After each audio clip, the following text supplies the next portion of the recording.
Hello guys, నేను మీ డోయిన్ వైటీ.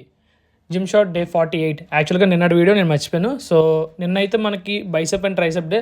సో బైసెప్లో అయితే మనం ఫస్ట్ బార్బుల్ రాడ్తో అయితే బైసెప్ కర్ల్ అయితే చేసాం. దాని తర్వాత అయితే ట్రైసెప్లో అయితే డంబుల్తో అయితే ట్రైసెప్ ఎక్స్టెన్షన్ అయితే చేసాం. దాని తర్వాత థర్డ్ వన్ అయితే మనం హ్యామరింగ్ అయితే చేసాం బైసెప్ కోసం. ఇవైతే 3 సెట్స్ అయితే చేసాం. దాని తర్వాత ట్రైసెప్లో అయితే మనం ట్రైసెప్ పుష్ డౌన్స్ అయితే వీ బార్తో అయితే చేసాం. సో ఇవి కూడా అయితే మనం 3 సెట్స్ అయితే చేసాం. సో ఇలాగ 2 అయ్యి కంప్లీట్ అయ్యాయి. దాని తర్వాత అయితే మన బైసెప్లో అయితే ప్రీచర్ బెంచ్ మీద కాకుండా నార్మల్ బెంచ్ మీద అయితే ప్రీచర్ కర్ల్ అయితే చేసాం. సో ఇవి లెఫ్ట్ అండ్ రైట్ రెండు చేసాం. ఇవి కూడా 3 సెట్స్ అయ్యాయి. దీని తర్వాత అయితే మనం ట్రైసెప్ డిప్స్ అయితే చేసాం. సో డిప్స్ కూడా మనం వెయిటెడ్తో చేసాం, 10 kg వెయిట్ పెట్టుకొని. ఇవి కూడా 3 సెట్స్ చేసాం. లాస్ట్లో అయితే మనం ఫైనల్గా అయితే కాన్సన్ట్రేషన్ చేసాం బైసెప్లో.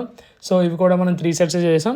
సో లాస్ట్ వన్ ట్రైసెప్లో అయితే మనం ట్రైసెప్ కిక్ బ్యాక్స్ అది కూడా కేబుల్తో అయితే చేసాం.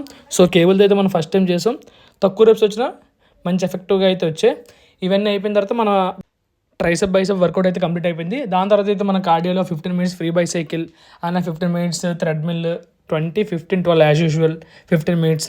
దాని తర్వాత అయితే క్రాస్ఫిట్ ఎక్విప్మెంట్ అయితే 15 minutes అయితే ట్రై చేసాం. దాని తర్వాత అయితే మన జిమ్ కోసం కావాల్సిన షార్ట్స్ అనేది తీసుకొని మార్నింగ్ బ్రేక్ఫాస్ట్లో అయితే అంబలి అనే ఓట్స్ అలాగే చిక్ పీస్తో అయితే ఈరోజు మన బ్రేక్ఫాస్ట్ అయితే ఎండ్ చేసాం.